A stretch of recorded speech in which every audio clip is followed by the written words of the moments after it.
30-06 John here, and I got an update from that recent Grizzly attack that attacked several hunters west of the West Yellowstone entrance. I found an updated article that talks about what guns they used, the aftermath, and also actually has an interview there. So let's review that.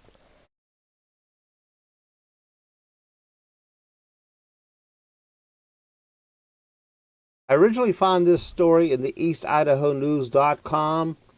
I went back to it and I found an updated article. You could find the same article just under their search function over here. Just type in Grizzly. The story should pop up.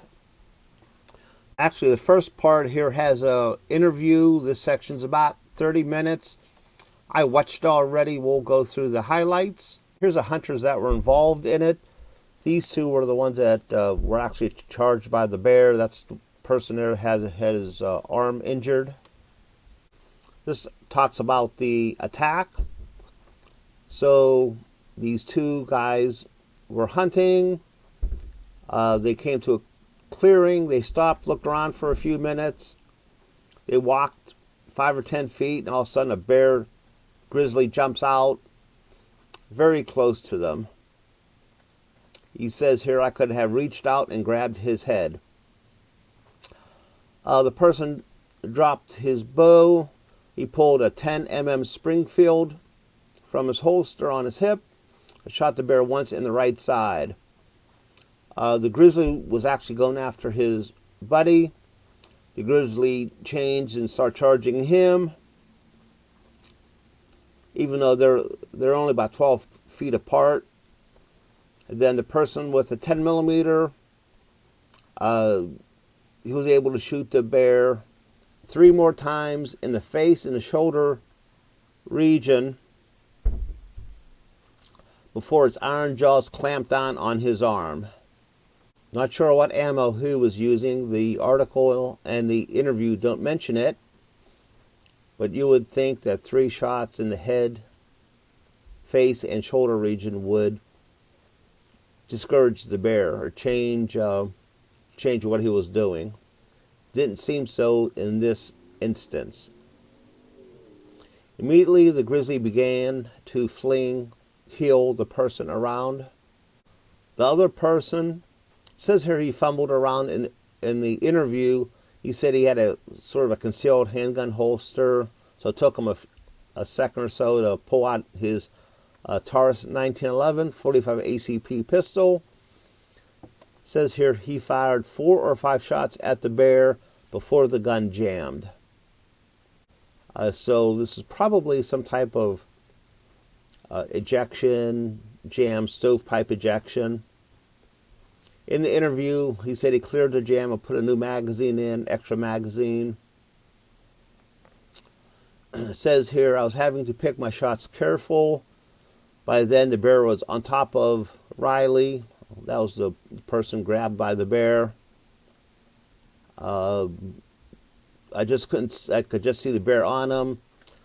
Myers ran right up next to the bear, continuing to shoot. It says here, the other person being held by the bear by the mouth, he said he could feel the bullets hitting the bear through my arm. It wasn't hitting my arm, but I could just feel the repercussion or the percussion from the bullets hitting the bear. The bear just kind of looked up at me. I saw his eyes, and I just started shooting again. It put its head back down. I shot some more in the spine, and that did the trick.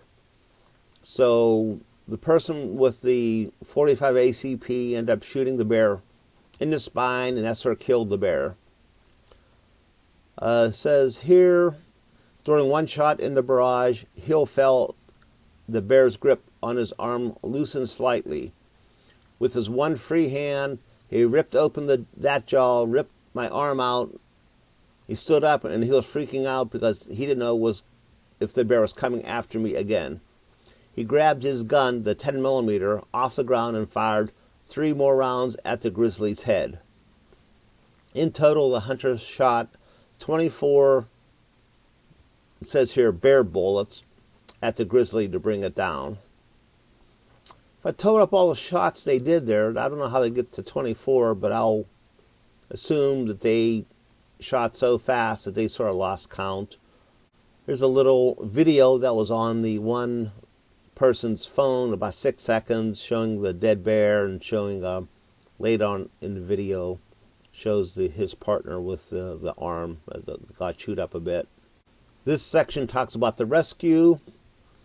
They were able to do some first aid, wrap the shirt around his arm, and apply 2 tourniquets using their belts. That was good.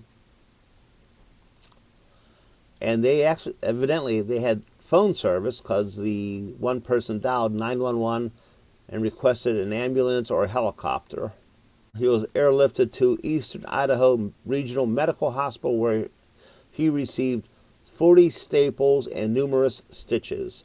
The person can still move his arm and was released from the hospital on Monday. Doctors estimate it will take at least 2 months for his arm to recover. Here, Idaho Fish and Game officers conducted a thorough investigation and determined that the 2 people's actions were justified. The 2 friends learned later that local ranchers had long called that bear the King of the Hill. This bear has always been a problem up there of cattle. The bear was 20 years old. That's a very old grizzly bear. Let's talk about the guns that they used. The one person, he had a Taurus 1911 45. I do shoot and carry a full-size 1911. This is a Kimber. It said in the article that it jammed, I don't know what, 3rd or 4th or 5th shot in. I think it was some type of ejection problem. Looks like it probably stovepiped.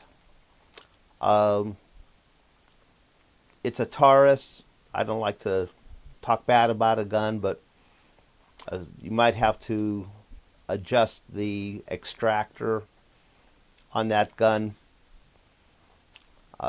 Glad he was able to clear the jam and change magazines and continue shooting and stop the bear. The other person who actually got grabbed by the bear by the arm was using a Springfield 10mm. I assume it was like this one here. This is Springfield Armory 10mm. He shot it once in the side. Then he shot it 3 times or 4 times in the face, shoulder area. Didn't seem like it deterred the bear. A lot of people say a 10mm is enough. A lot of times it is. This is one case where it looks like 3 shots to the head, shoulder area at very close range did not deter the bear. I don't know what type of ammunition he was using or what either person was using, but for grizzly bears, you want deep penetrating ammo, something like a full metal jacket like these are, or a hard cast lead bullet. That's all that I have for today, everyone. Hey, stay safe. Thanks for watching and have a nice day.